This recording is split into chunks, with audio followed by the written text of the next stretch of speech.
mois de juin et le Seigneur m'avait dit de me taire parce que ça allait finir tout seul. Et j'ai vu comment c'est fini tout seul. Mais il y a d'autres niveaux d'attaque. Dieu m'a dit là, tu vas parler. Soyez en paix. Dieu m'a donné la sagesse de parler maintenant.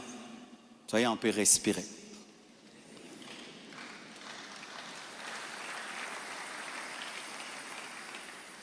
Désormais, lorsque j'aurai des choses très importantes et pertinentes, j'écrirai et puis je lirai. Amen. Comme ça, je reste vraiment dans ce que je devais dire et ce que Dieu m'a demandé de dire. Shalom, bien-aimés. Et j'aimerais que ça passe en ligne. Comme le combat est sur Internet, la réponse est sur Internet également.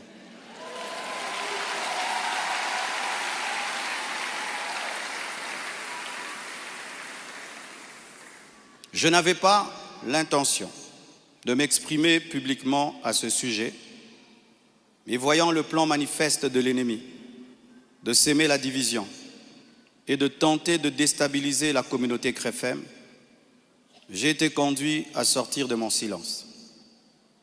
Et cela se fait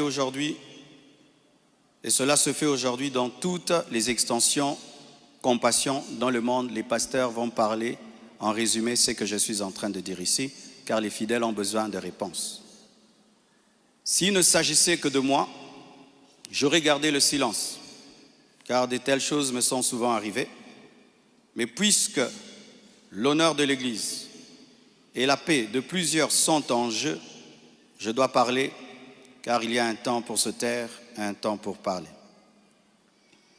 Suite au décès de mon épouse Blanche, j'avais pris l'initiative de faire construire une maison pour ma belle-mère en mémoire de sa fille. Et c'était ça le plan, d'ailleurs. Je ne sais pas s'il y a les photos. C'était ça le plan de cette maison R+1.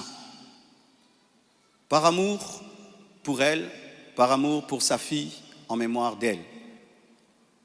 Sur la parcelle, ma parcelle qui est à Bibois, 10 mètres sur 30 que j'allais lui donner.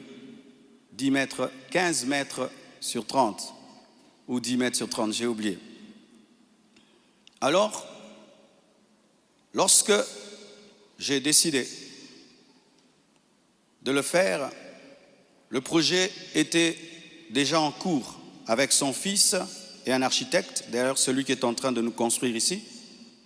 J'ai décidé d'en informer également la branche paternelle de la famille, pour des raisons de transparence. C'est alors que l'on m'a demandé de donner la même chose en espèces pour la famille paternelle. Ça veut dire l'argent que je vais dépenser pour construire cette maison pour la maman, que je donne aussi la même somme du côté du papa.